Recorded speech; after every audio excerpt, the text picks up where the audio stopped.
Wheat can actually stay in great condition for years if stored at the proper temperature with little humidity.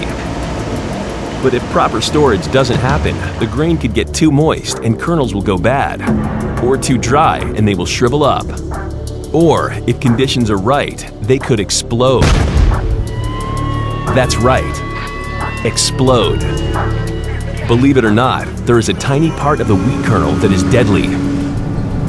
It's the wheat dust particle, something smaller than the diameter of a human hair. Just like flaky dry skin, tiny dust fragments fly off the outer bran during transport. The requirement of a dust explosion is to have small particles dispersed in a cloud so that they're well surrounded by the oxygen of air. The size of those particles are critical. The maximum is about 300 microns, but typically you want about 30 microns. It's even smaller than you might think of a grain of sugar. And from there, it doesn't take much, a welding spark or even static discharge, to turn a grain silo into a 120-foot bomb. To prove it, chemical expert and Professor Jimmy Oxley shows the explosive nature of dust with a few simple tools.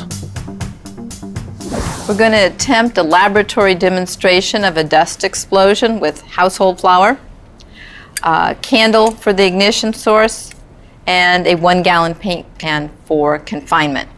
And here we go.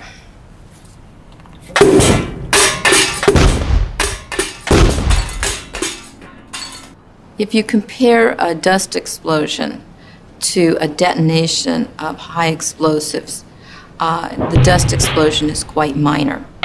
Now, to human beings that are in the unfortunate way, it's going to be catastrophic.